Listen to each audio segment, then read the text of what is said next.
Bien, valeur 1 milliard d'euros et par en pourcentage de quelques produits échangés entre la France et l'Allemagne en 2017. Question. À l'aide des données du document, vous préciserez quels sont les principaux produits échangés entre la France et l'Allemagne en 2017, sur 2 points. Et question 2, sur 4 points. À l'aide des données du document et de vos connaissances, vous expliquerez quels peuvent être les fondements des échanges entre des pays comparables comme l'Allemagne et la France.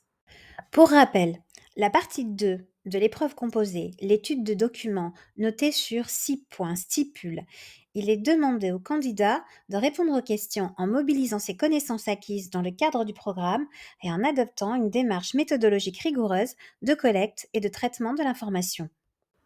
Question 1 sur 2 points. Très probablement, les points seraient ventilés de la manière suivante.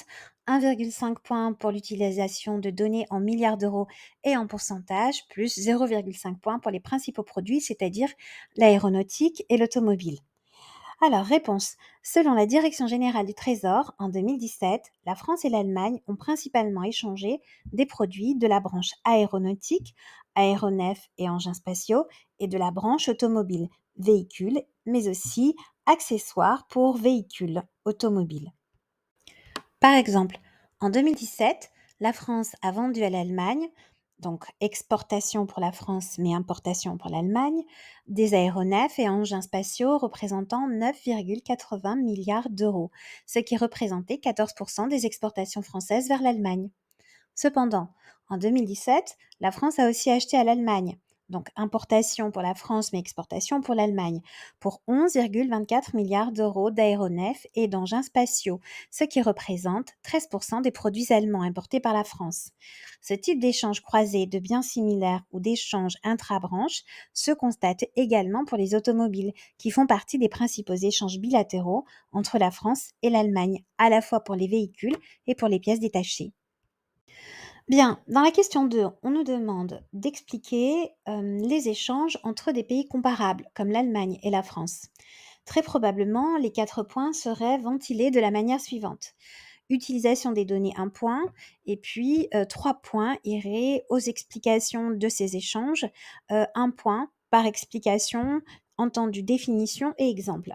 3 explications sont attendues: la différenciation des produits horizontale, la différenciation des produits verticale ou basée sur la qualité des produits, et la fragmentation de la chaîne de valeur. Ma réponse serait donc la suivante: l'Allemagne et la France sont des pays comparables de par leur niveau de revenu moyen, c'est-à-dire PIB par habitant, et de par leur dotation technologique et factorielle, des technologies avancées et une main-d'œuvre qualifiée. Ces pays ont tendance à échanger des biens similaires issus de la même branche. Ainsi, selon la Direction générale du Trésor, en 2017, la France a acheté pour 10,68 milliards d'euros de véhicules automobiles en provenance d'Allemagne, par exemple des automobiles de la marque Volkswagen ou Audi, et elle lui a vendu pour 5,48 milliards d'euros de voitures, par exemple des automobiles de la marque Renault ou Peugeot. Le commerce intra-branche entre pays comparables peut être expliqué de 3 manières.